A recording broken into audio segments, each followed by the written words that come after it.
One thing you all should know about me is that I am this awkward all the time. It's not just a bit. And I think it's because I worked from home for 12 years, so most of my adult life, so I missed out on a lot of social development opportunities that you all probably take for granted. Like having a work husband, or going to happy hour with the crew, or commutes that end in homicidal road rage. I would literally kill for those experiences. But I do like working from home and just being home all the time. I wish I was home right now. I also don't have a lot of hobbies. I would say my biggest hobby is going to concerts, if you count it as a hobby, to pop edibles and watch other people do their hobbies. But one thing that I really can't stand is when musicians make demands. And I'm not talking about Taylor Swift's baller move about demanding the rights to her own music, back off Swifties.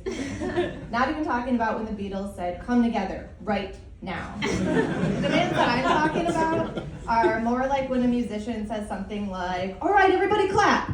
Like, what? There's a reason you're up there and we're down here. We do not have the collective rhythm to clap in time to music that you made up. There are things that groups of white men do well and gather together and clap an 8 in. Another one that they'll say is, everybody make some noise! Yeah, okay. So very non-specific. Good for you for nailing that one. But I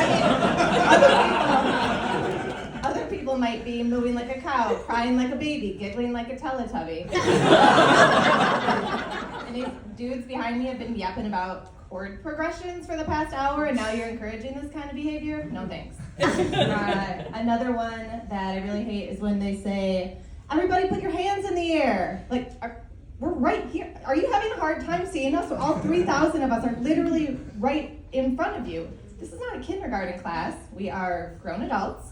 We have grown adult body odors. Like, can we just keep our hands by our sides for the show, please? Speaking of other people's armpits, I do like thrift shopping. Love a good secondhand sweater. And it's because I'm cheap. I lived in an apartment with black mold for 3 years because it was, true story, because it was $900 for a 2-bedroom that I had all to myself. I had it to myself until the family of mice moved in.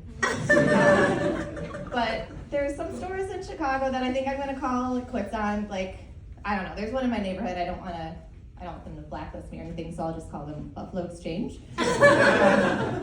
And if you've ever tried to buy clothes at Buffalo Exchange, you can't eat food that day because you're going to need to smash yourself flatter than a boob in a mammogram machine and make your way through the racks in that store. But I'm not even concerned about trying to buy clothes there. It's the selling that really gets me. So there's all kind of reasons to sell clothes at a thrift shop, right? Maybe you need the cash, maybe you need to free up some space in your closet for the family of mice who are building a city in there.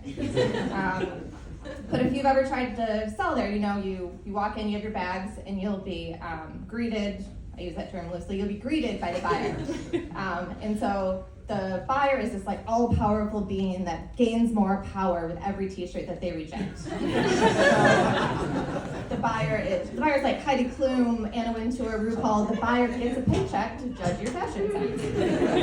So for me, when I walk in, I'm hoping that the Gen Zer wearing a single like fishnet glove is going on break by the time it's my turn to sell. Because I'm looking for a basic millennial woman buyer that fishnet fingers is not going to accept my skinny jeans and fun going out tops. But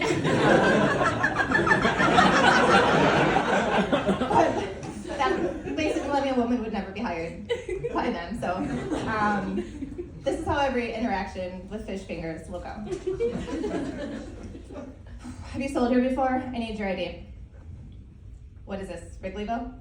I've never met anyone who lives in Wrigleyville. No, Booker Park. I live right around the corner. I walked here. Okay, you were born in the 80s. You know we don't do like senior discounts or anything, right? Nope, not looking for a discount. Just here to sell some clothes, spring cleaning, you know. Okay, you can just dump your stuff out here on the counter and I'll sort through and see if you have anything that isn't trash. And you can just go like mammogram yourself back through the racks of clothes. I'll stay here if you don't mind. Oh, you like to watch, you little freak? All right, whatever. Okay. So, what's the deal with these mom jeans? What do you mean? What's the deal? Like, are you a mom? Do you wear them ironically? Oh, me either. I don't know why that matters. Okay. What about this? Is this leather? Oh yeah, I got that on my honeymoon in Italy. Oh my god, it's not vegan. Ew, I need hand sanitizer. I need full coverage gloves. Stat. Okay, all right. No, this is trash. Mid at best. Go kill yourself. Nope. That was kind of funny. Nope. This is giving nothing. Okay. We have finished with a buy, and we can offer you half a roll of pennies or $2 in store credit.